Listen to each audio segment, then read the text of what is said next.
Alright, this is just a quick build update thing for what I played on stream recently. This is a solo mastery. Um, I did this. I would not probably recommend doing this, but it's using the Deathmark set. Like the solo mastery ones, I'm trying to use just their sets, like the ones that are just designed for that class's set. So I'm using Deathmarked, the 5-piece Deathmarked, of course using Acmos because reduced damage is really powerful on a build that's got to be face tanking. Pneumatic Burst, increase the health stuff. One of the things about this build is it has decent, what's it called? Decent lifesteal at 16%. When I pop my buffs and stuff, yeah, 16%. It has, but it has really good health regeneration as well. Plus, it has the big heal from Pneumatic Burst, and Pneumatic Burst is only on a 5-second cooldown, so it can heal pretty quickly.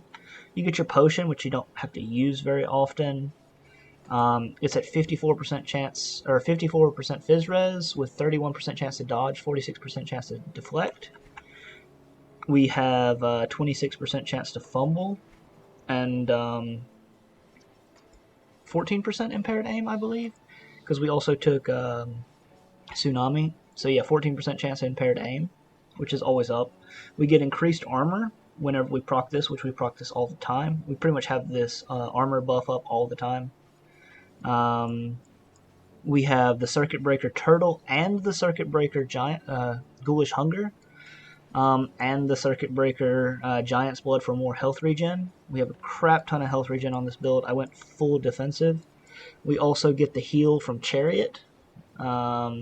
So we get constantly healed from that, and we get that armor as well. I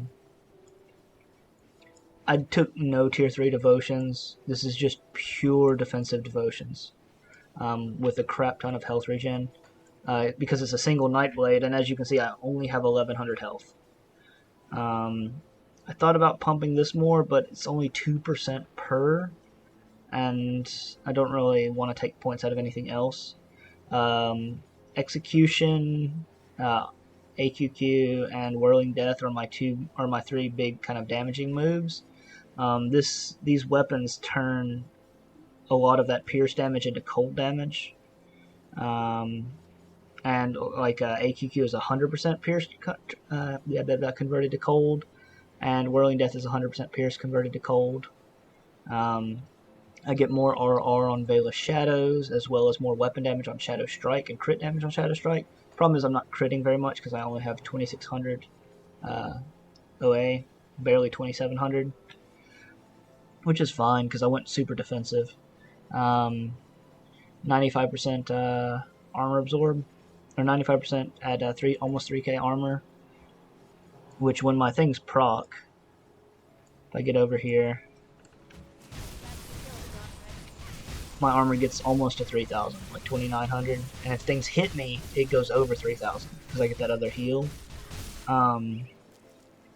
It is an energy hog, it does burn a lot of energy, but you also have like Reaper's Mark, which gives another 18% cold res, and you can pop Ice Chill when you're fighting bosses or strong monsters, so you can sometimes freeze them too, with all your attacks. But it's not really guaranteed to freeze anything, because some things have so much a freeze res. Shadow Strike is our big kind of burst damage move. It hits a lot of damage. Most of the damage is cold damage. It heals you for a decent amount, and then you're using ABB between, because you're just holding ABB, because when you hold ABB and it's on cooldown, it auto attacks, and then it'll do the default attack replacers when you're going between it. But yeah, it's a lot of damage. Yeah, I mean the build is kind of okay. I wouldn't really recommend this. I'm just doing it for all 9 classes. Just going to have a solo class level up, but yeah, if you want to try it, you could do this as the base build, and then reduce points in ABB. Probably reduce points in dual blades, reduce points in Merciless Repertoire because we don't have that much poison conversion.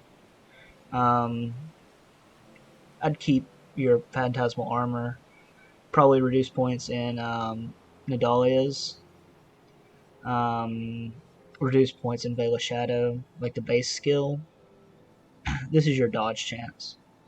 This is a lot of damage. And Elemental Res. Probably reduce a few points in Pneumatic Burst, even though the offensive ability is nice. And then you could select any class to go with it, and it'd be so much better than just this. But anyways, thanks for watching. I'll see y'all next time.